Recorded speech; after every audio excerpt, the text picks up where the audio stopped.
नमस्कार दोस्तों, हरे कृष्णा, राधे राधे। कान्हा की कहानियाँ में सभी लोगों का स्वागत करती हूँ।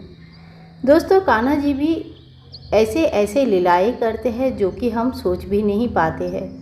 आज ऐसी ही एक घटना के बारे में आप सभी लोगों को सुनाती हूँ। कई साल पहले की बात है। एक गांव में एक बूढ़े बाबा रहते थे।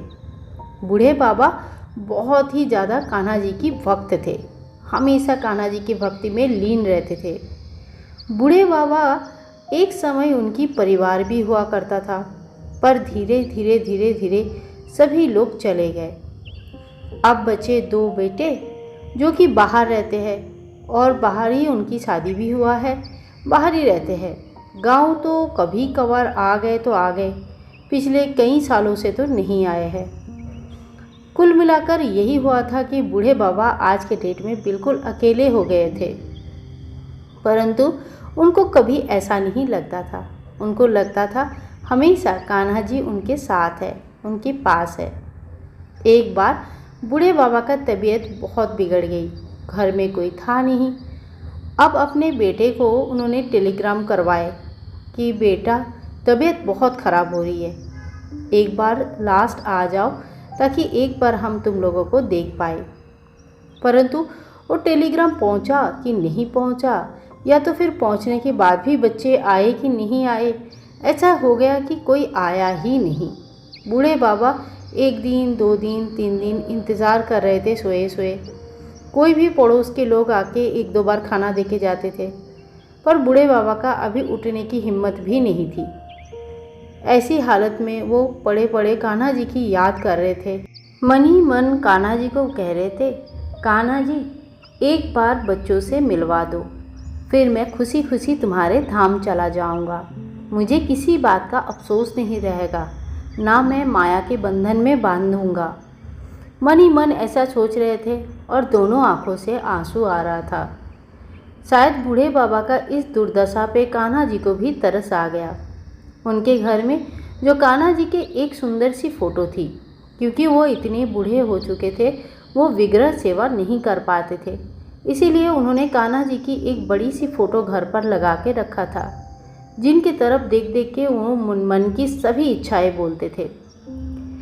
अचानक से हुआ यूँ, नेक्स्ट डे मॉर्निंग ही बच्चे अचानक से घर आ गए। बच्चों को आते देख बहुत खुश हुए बूढ़े बाबा।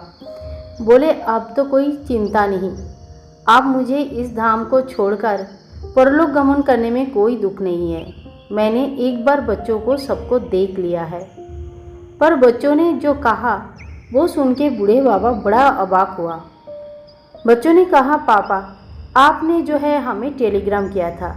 बूढ़े बाबा ने बोला, हाँ, मैंने आपको टेलीग्राम किया था और उसमें लिखा था कि मैं बहुत बीमार हूँ, आके एक बार मिल जाओ।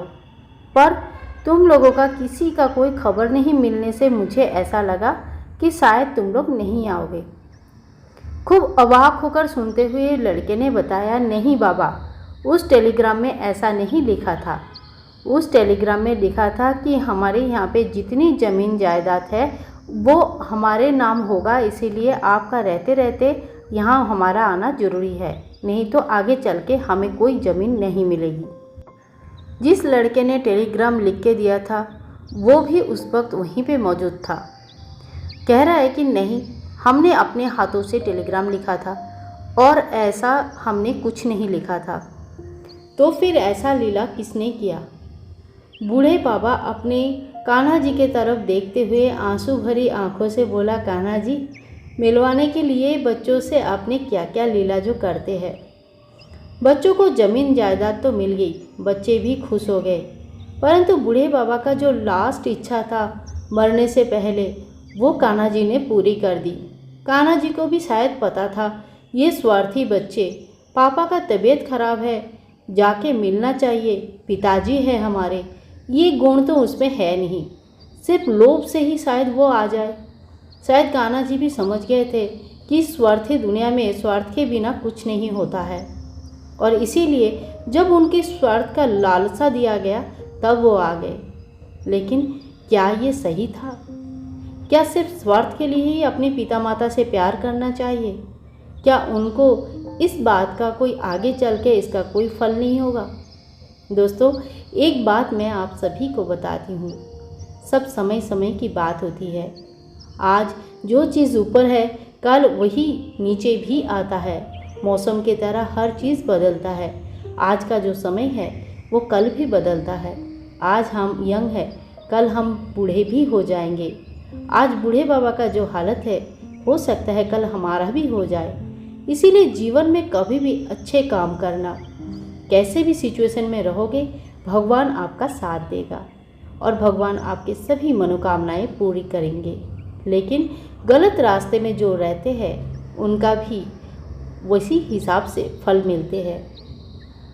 धर्म के रास्ते में रहने वाले लोग धर्म को लेकर जाते हैं साथ में, अधर्म के रास्ते में रहने वाले लोग अधर्म को लेकर जाते हैं साथ में, और उसी हिसाब से फल की प्राप्ति भी होती है। दोस्तों, वीडियो अगर अच्छा लगा है तो लाइक करें, शेयर करें, कमेंट करें, चैनल को सब्सक्राइब करके रखें ताकि आगे आने वाली वीडियोस में आप और हम कनेक्टेड रहें। मिलते हैं नेक्स्ट वीडियो में, तब तक के लिए बाय बाय दोस्तों, टेक केयर। हरे कृष्णा, राधे राधे।